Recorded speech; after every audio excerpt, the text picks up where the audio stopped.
Big TV భక్తి సమాచారం WhatsApp ఛానల్లో జాయిన్ అవ్వండి. అన్ని విశేషాలు ఎప్పటికప్పుడు తెలుసుకోండి.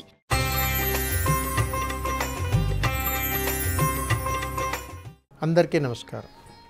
సనాతన ధర్మంలో మనం వెళ్తున్నటువంటి ప్రయాణంలో ఎప్పుడు మన జీవితం ఈ డబ్బు చుట్టూరే తిరుగుతూ ఉంటుంది. బ్యాంకుల్లో అప్పు తెస్తాం, బయట అప్పు తీసుకొస్తుంటాం, వ్యక్తుల దగ్గర అక్కడ ఇక్కడ వ్యవస్థల దగ్గర అప్పులు చేసి అవస్థలు పడిపోతూ ఉంటాం. వీటన్నింటికి ఏదైనా మార్గం ఉన్నదా అని అడిగితే అప్పు తీర్చడమే మార్గం. అంతే కదా, అప్పు తీర్చడమే మార్గం. కానీ మనం ఏమనుకుంటాం, ఎక్కడో ఆకాశంలోంచి డబ్బు దిగిపడాలి, కష్టాలు తీరిపోవాలి, ఇంతే కదా మనం అనుకునేది. అలా జరగదండి. మనం కష్టపడి రూపాయి కూడబెట్టి డబ్బుకు కావలసినటువంటి దాని ప్లానింగ్స్ అన్నీ చాలా జాగ్రత్తగా ఉంటే ఏ ఇబ్బందులు కలగవు. ఇబ్బందులు కలిగినప్పుడు మనకు తెలిసినంత వరకు భగవంతుడి దగ్గరకు వచ్చి శరణు వేడుతూ ఉంటాం.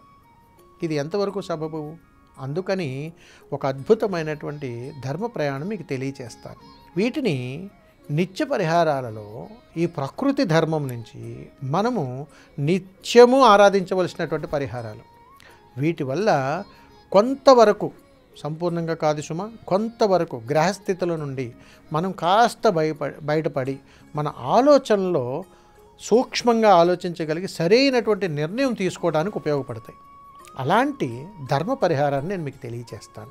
ఎలాగా అనంటే, గృహములో ఎవరైనా కానీ డబ్బులు ఆర్థికంగా తీర్చలేక దారి దొరక్క ఎంత ప్రయత్నం చేసినా సరే ధనాకర్షణ లేక ఇబ్బందులు పడుతూ ఉన్నప్పుడు మరి ఎవరు అనుగ్రహం కావాలి? సాక్షాత్తు చంద్రస్వరూపం యొక్క అనుగ్రహం కావాలి. కాబట్టి మనకు మన ఇంటి పైన కానీ ఇంటి బయట కానీ పెరట్లో కానీ ఎక్కడైనా నిలబడితే బయట చంద్రుడు కనిపిస్తూ ఉంటాడు. అలా చంద్రుడు కనిపించేటువంటి సమయం ఎప్పుడైతే వస్తుందో ఆ సమయంలో నీ ఇంటి పెరట్లో కానీ ఇంటి ముందు వాకిట్లో కానీ తులసి కోట దగ్గర కానీ చంద్రుడిని చూసి ఒక్కసారి నమస్కరించుకొని ఒక దీపాన్ని ఇంటి ముంగిట వెలిగించుకోవాలి. అలా వెలిగించుకున్న తర్వాత ఒక తెల్లటి వస్త్రాన్ని నీ ఇంటి పూజా గదిలో చక్కగా మడతపెట్టి పూజ గదిలో ఉంచండి. అలా ఉంచిన తర్వాత బయటకు వచ్చి మళ్ళా దీపాన్ని చూసి చంద్రుడిని చూసి నమస్కరించుకోండి.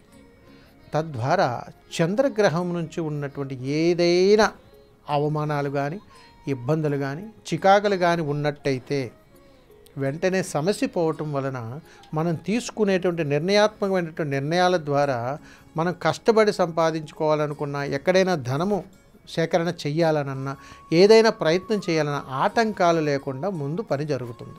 మరుసటి రోజు ఉదయాన్నే ఆ దీప ప్రమిదను అక్కడి నుంచి తీసి జాగ్రత్త పెట్టుకొని పూజ గదిలో ఉంచినటువంటి వస్త్రం ఏదైతే ఉందో దీనిని మీకు దగ్గరలో ఎక్కడైనా పారే నీరు ఎక్కడైనా కాలువలు కానీ కనపడితే ఆ వస్త్రాన్ని తీసుకెళ్ళి అక్కడ ఆ నీళ్ళల్లో వదిలి ఆ నీటికి ఒక్కసారి నమస్కారం చేసుకోవాలి.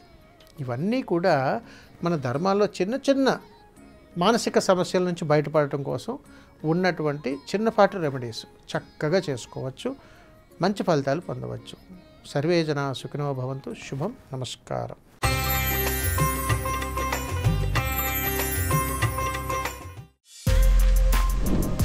For more videos like this, subscribe Big TV channel.